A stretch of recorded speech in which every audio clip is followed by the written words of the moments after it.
서울중앙지법이 직권으로 김용현 전 장관에 대한 보석 결정을 내렸습니다. 김 전 장관이 오는 26일 구속기간이 만료되는 만큼 선제적으로 조건을 달아 석방하기로 한 겁니다. 재판부가 정한 조건은 크게 세 가지입니다. 김 전 장관이나 변호인이 사건 관련자들을 만나면 안 됩니다. 전화 등 연락도 금지됩니다. 도망이나 증거인멸 행위도 금지됩니다. 출국을 하려면 미리 법원에 신고해 허가를 받아야 합니다. 서울중앙지법은 피고인 출석을 확보하고 증거인멸을 방지하기 위해 조건을 달아 보석을 결정했다고 설명했습니다.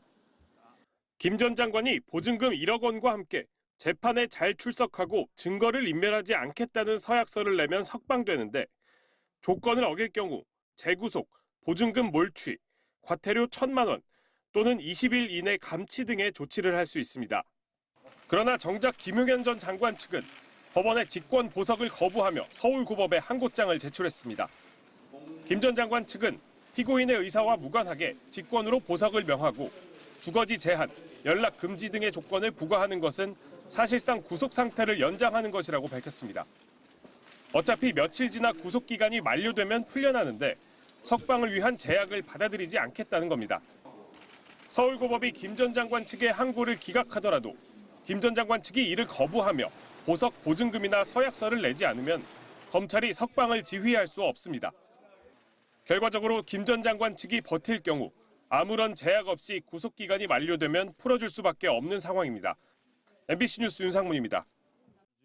12.3 비상계엄 이후 윤석열 전 대통령과 김용현 전 장관에게 불리한 진술을 한 곽종근 전 특전사령관. 문을 부수고서라도 들어가라는 말을 누구한테 들었습니까? 그건 대통령이 말씀하신 겁니다. 김용현 전 장관이 국회의원 그 사당 들어가서 인원을 끌어내라는 내용도 다 받았습니다. 김 전 장관의 변호인은 구속 수감된 곽 전 사령관에게 여러 차례 접견을 시도했고 내란 혐의로 구속된 이진우 여인형 전 사령관 등과 이미 여러 차례 접견했던 사실이 드러났습니다. 이번에 법원이 김 전 장관에게 사건 관련자 접촉 금지 같은 제한 조건을 달아 보석을 결정한 건 앞서 벌어진 우려를 불식시키려는 의도로 해석됩니다. 하지만 김 전 장관 측의 항고로 이달 26일 구속기한이 만료될 경우 김 전 장관은 별도의 조건 없이 석방됩니다.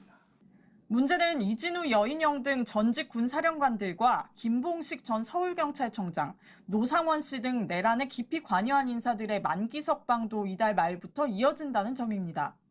주요 사건 피고인들끼리 별다른 제약 없이 접촉할 수 있는 상황이 만들어질 수 있는 겁니다. 특히 구속 취소 이후 불구속 상태로 재판을 받고 있는 윤석열 전 대통령과의 만남도 가능해 증거인멸과 재판 지연 우려도 커지고 있습니다. 이 때문에 곧 시작될 특검에서 이들에 대한 재구속을 시도해야 한다는 목소리도 나오고 있습니다.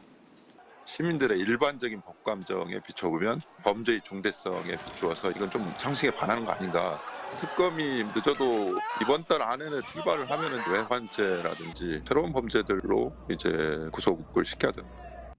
형사소송법상 같은 혐의로는 재구속이 불가능하지만 다른 혐의로 기소할 경우 해당 혐의로 추가 구속이 가능합니다. 내란 특검팀은 계엄의 명분을 만들기 위해 북한의 공격을 유도했다는 외환 유치 의혹까지 수사 대상을 넓혔습니다. MBC 뉴스 이혜리입니다.